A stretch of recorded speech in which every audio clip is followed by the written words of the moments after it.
গঙ্গা? হ্যাঁ,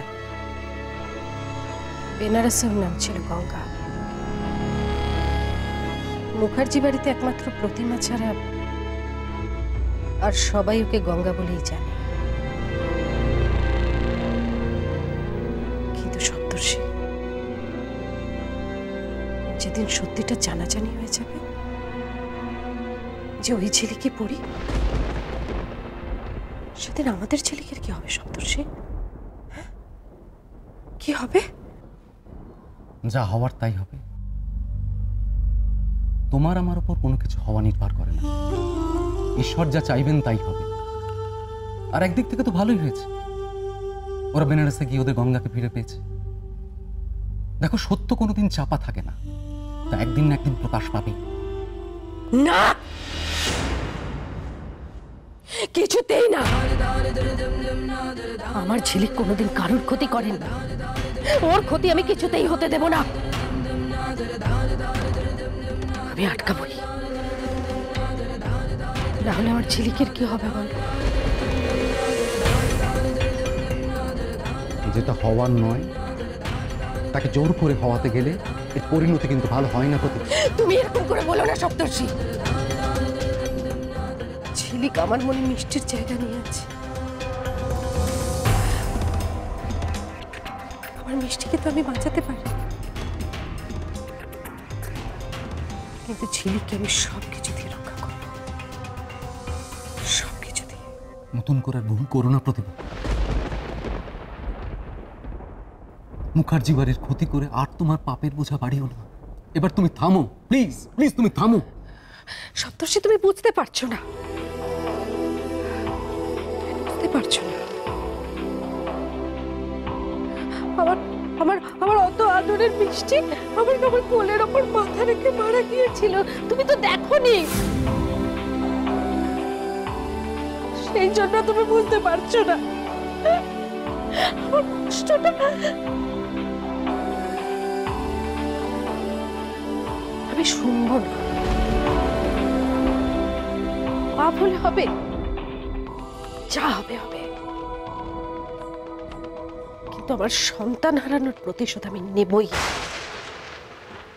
কেউ আমাকে আটকাতে পারবে না, কেউ না। না হলে আমার জ্বালা জুড়বে না সপ্তর্ষি, আমার জ্বালা জুড়বে না। কি করে ভুলে যাব বলো?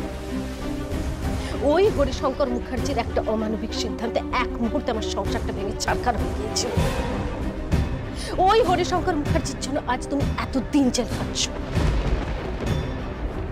তুমি ভুলতে পেরেছ? পারবে সপ্তর্ষি? পারবে তুমি ভুলতে? পারবে?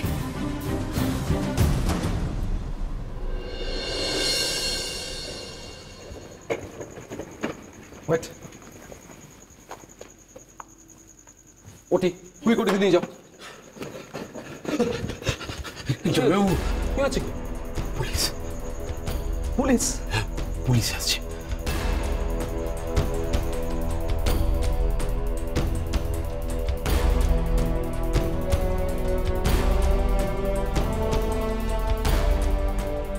আপনি কি ডক্টর সপ্তর্ষি রায়চৌধুরী? ইয়েস।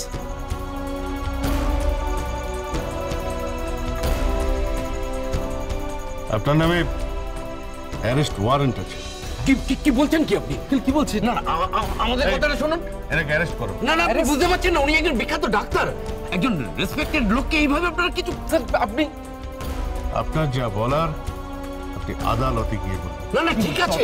আপনি, এটা কি হচ্ছে কি? প্লিজ। না না, এইভাবে একটা লোক। Please please.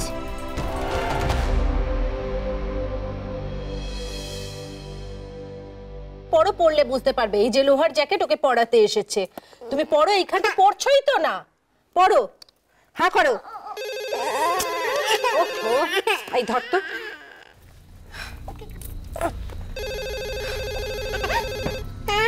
চুপ চুপ চুপ চুপ চুপ চুপ। হ্যালো দিদি, দিদি সর্বনাশ হয়ে গেছে। জবাইবাবুকে পুলিশ অ্যারেস্ট করেছে এইমাত্র। কি ওরা বলছে জামাইবাবু নাকি জাল ওষুধ চক্রের সাথে জড়িত। না না, এ হতে পারে না, এ হতে পারে না। আমি বিশ্বাস করে দিয়েছি। আমি জানি যে জামাইবাবু এটা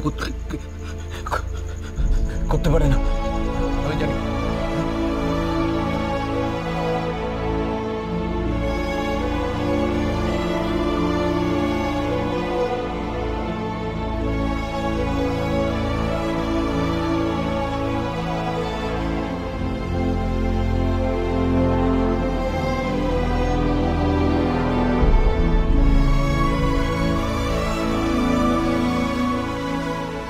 এ হতে পারে না, এ হতে পারে না।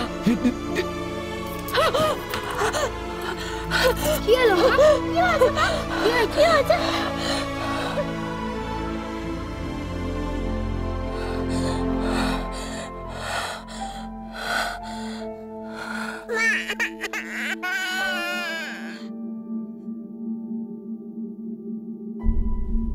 অখিলের মুখে আমি খবরটা শুনে প্রথমে বিশ্বাস করতে পারিনি। তোমার মতো মানুষের সঙ্গে এরকম হতে পারে। তারপরে 3 সন্তানকে নিয়ে,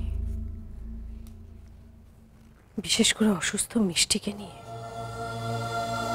একটার পর একটা দিন,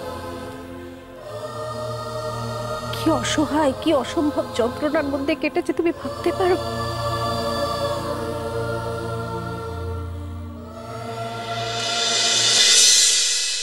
তারপর যেদিন তোমার বিচার হলো,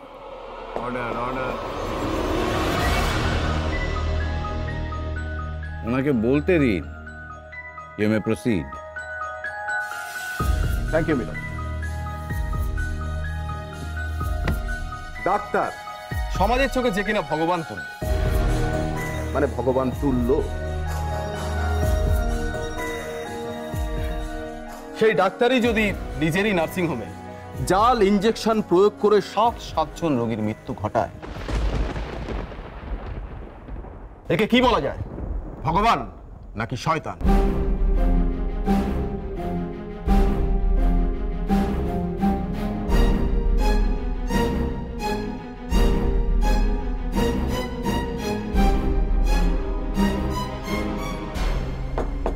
অর্ডার অর্ডার। এবার আমি চাইবো যে এই বিচার প্রক্রিয়া অনর্থক দীর্ঘায়িত না করে মহামান্য আদালত তার রায় ঘোষণা করুন। That's all.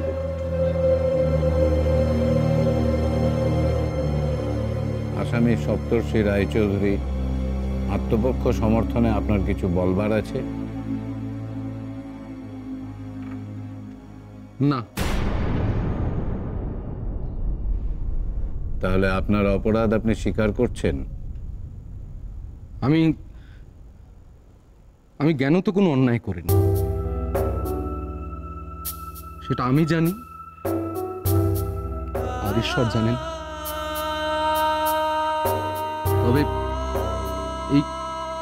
এই কোর্ট যা রায় দেবে আমি মাথা পেতে নেব।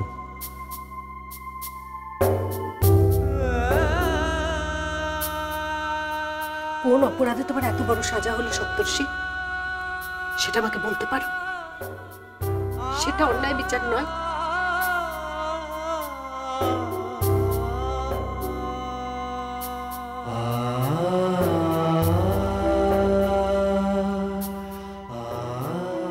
আজও আমি শূন্য হাতেই ফিরে যাচ্ছি, জানিস তো? আজও আমাকে শূন্য হাতেই ফিরিয়ে দিচ্ছে।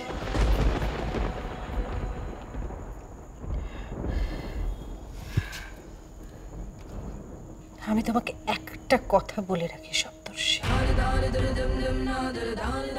তুমি আমাকে সমর্থন করো বা না করো, আমি আমার রাস্তা থেকে এতটুকু পিছবো না। আমার সিদ্ধান্ত